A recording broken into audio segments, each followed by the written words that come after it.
Pysyvä tarkkailija minä. Anna nyt silmiesi sulkeutua kevyesti. Kokeile, onko tuolissa asento rennon ryhdikäs. Ja kun olet valmis, niin ryhdy vain kuuntelemaan tätä harjoitusta. Ja milloin tahansa, jos huomaat, että mielesi on harhautunut muualle pois tästä, niin palaa vain kuuntelemaan ääntäni. Ennen kuin aloitetaan, hengitä muutama kerta syvään ja rauhallisesti. Aisti, miltä tuntuu, kun hengität sisään. Ja miltä tuntuu, kun hengität ulos.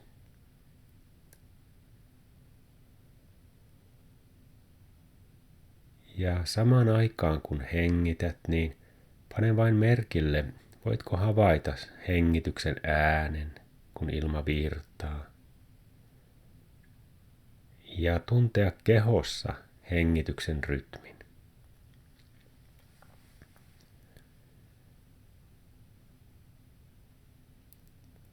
Anna nyt huomiosi ankkuroitua tähän, missä olet.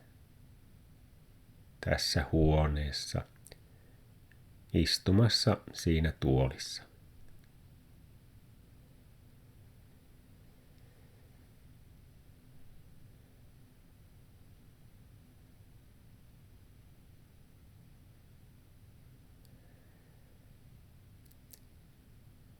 Kuvittele nyt, että katsoisit omaa peilikuvaasi peilistä. Ja ne silmät, jotka katsovat sinua peilistä, ovat täsmälleen samat silmät, jotka sinulla oli, kun menit kouluun ensimmäistä kertaa. Voitkohan muistaa tuon päivän? Mitä silloin näit näillä samoilla silmillä?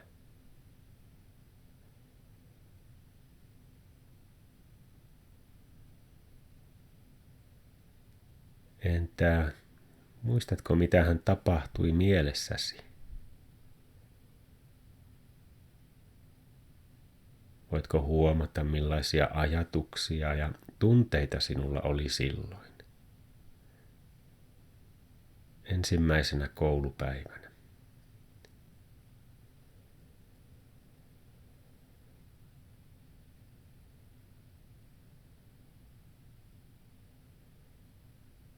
Nyt pyydän sinua vain panemaan merkille, että kun huomasit silloin näitä asioita, sen ympäristön, omia ajatuksia, tunteita, kehosi, niin se osa sinua, joka huomasi tuolloin niitä, on se sinä, jota me kutsumme tarkkailijaminäksi. Syvällä noiden silmiesi takana on olemassa sinä, joka nytkin on tietoinen siitä, mitä sanon hetki hetkeltä. Se on se sama sinä, joka se on ollut koko elämäsi ajan.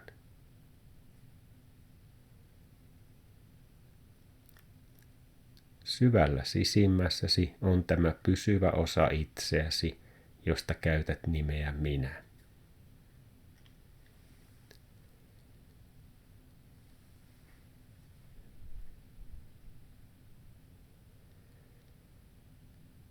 Pyydän sinua seuraavaksi palauttamaan mieleesi päivän, jolloin tapaisit ensimmäisen merkittävän poika- tai tyttöystäväsi, tulevan puolisosi, sinulle tärkeän henkilön.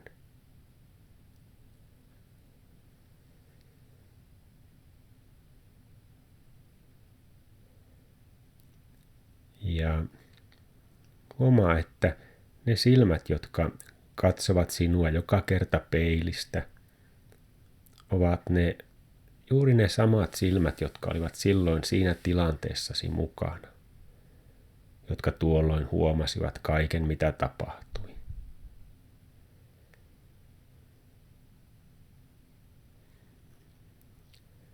Muistatko kaikkea sitä, mitä silloin koit, kun tapasit tämän merkittävän henkilön? Missä olit? Mitä näit ympärilläsi? Mitä ääniä kuulit?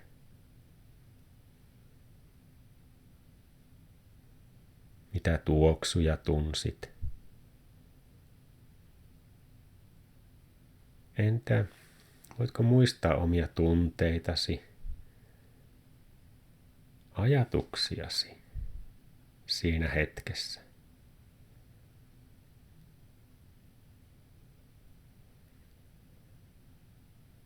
Ja samalla kun teet näin, kokeile, voitko saada yhteyden siihen, että sinä olit siellä silloin huomaamassa tuon kaiken.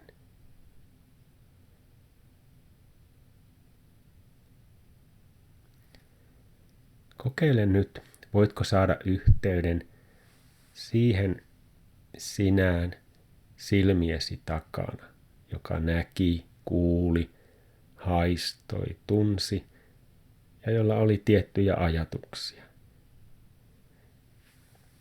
Sinä olit siellä silloin ja sinä olet tässä ja nyt.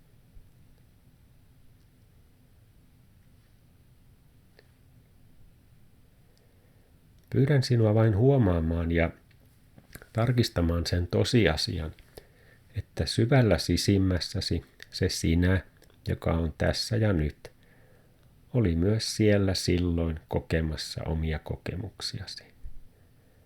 Se sama sinä, joka on nyt tässä tietoinen siitä, mitä huomaat, on juuri se sama sinä, joka oli siellä silloin.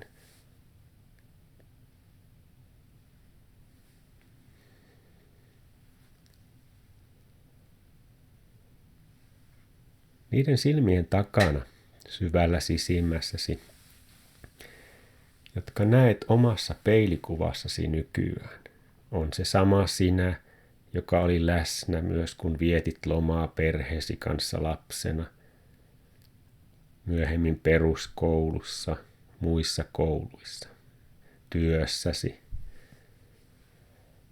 Se on myös täsmälleen sama sinä, joka oli läsnä kun tänään aamulla nousit ylös, laitoit aamiaista, tai kun olet tarkistanut matkapuhelimestasi viestejä tai sähköposteja, kun menet ostoksille, tai kun olet syömässä tai kahvilla ystäväsi kanssa, tai lenkillä. On tärkeää huomata tämä, että kaikissa noissa tilanteissa ja hetkissä näit erilaisia asioita ja sinulla oli hyvin erilaisia ajatuksia ja tunsit hyvin erilaisia tunteita. Samoin ulkonäkösi on muuttunut paljon aikojen kuluessa. Mutta yksi asia on pysynyt kaiken aikaa samana. Tuo sama silmäpari on ollut mukana kaikissa näissä erilaisissa kokemuksissa, katselemassa niitä ja pannut merkille eri asioita. Tämä pysyvä tarkkailija silmiesi takana on ollut mukana kaikkialla, missä olet ollut. Ja se on läsnä myös nyt tässä huoneessa. Ja se on pysynyt samana, mikä se on aina ollut.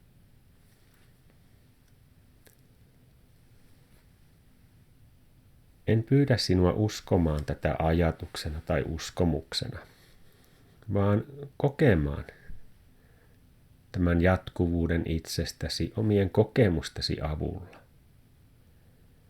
Tämä tarkkailija on ollut aina sama.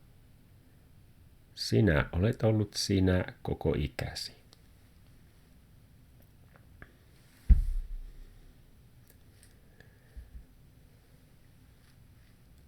Roolisi muuttuvat kaiken aikaa.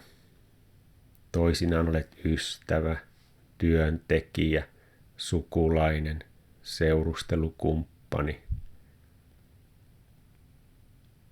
Riippumatta siitä, missä roolissa olet minäkin hetkenä, niin silmiesi takana sinussa on osa, sinä, se joka ei muutu roolien myötä, vaan pelkästään huomaa ja panee merkille, kuinka liikut elämässäsi eri roolista toiseen.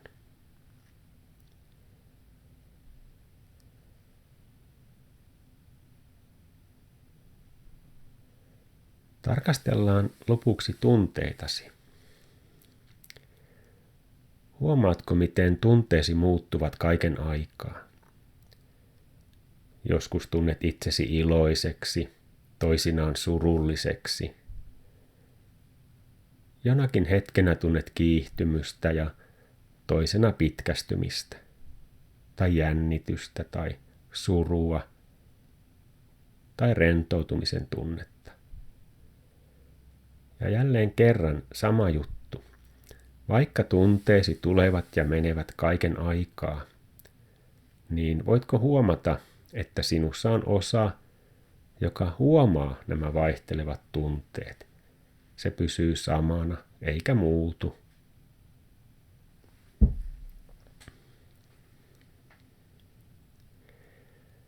Tämä sama pätee myös ajatuksiin. Ne tulevat ja menevät, ilmestyen kuin tyhjästä, kunnes taas katoavat. Toisinaan ajattelet muita ihmisiä, toisinaan itseäsi. Ja joskus ajatuksissa on enemmän järkeä, joskus vähemmän.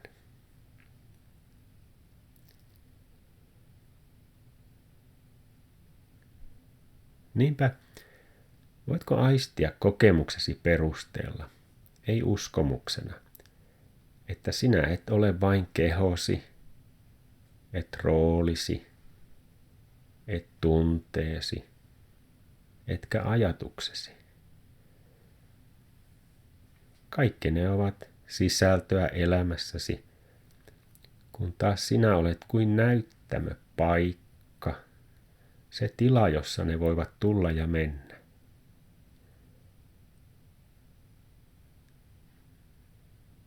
Huomaa, että kaikki ne huolesi, pelkosi, ahdistuksesi, joiden kanssa olet kamppaillut ja joita olet pyrkinyt muuttamaan, eivät ole yhtä kuin sinä.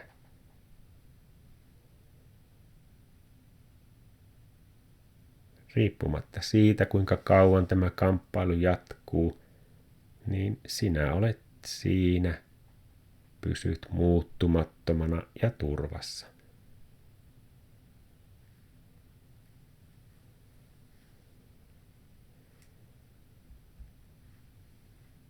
Kokeile, voitko tästä paikasta käsin, tämän pysyvän minäsi näkökulmasta, päästää hieman irti huolistasi ja peloistasi ja turvallisesti tunnistamalla, että sinä olet ollut sinä kaiken aikaa.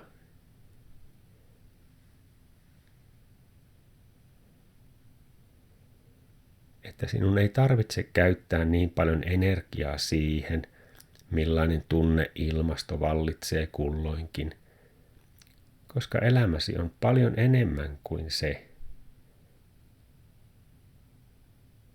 Sen sijaan olet tietoinen kaikesta siitä, millaisia kokemuksia koet vaihtelevissa tilanteissa.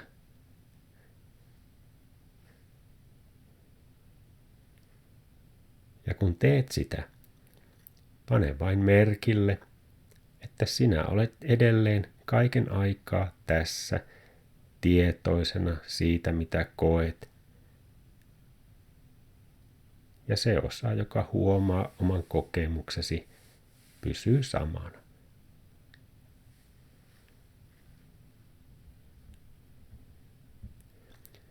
Käytä nyt hetki aikaa ja ole yhteydessä tähän pysyvään osaan, hiljaiseen kokemustesi todistajaan.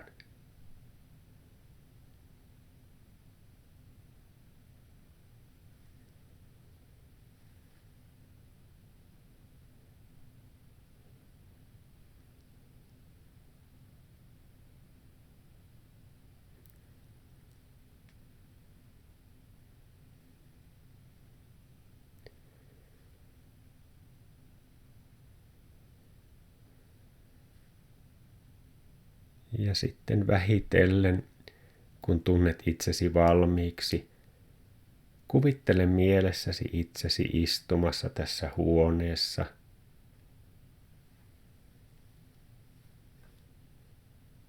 Ja sitten vähitellen voit tuoda itsesi tähän huoneeseen ja omaan tahtiisi avata silmät.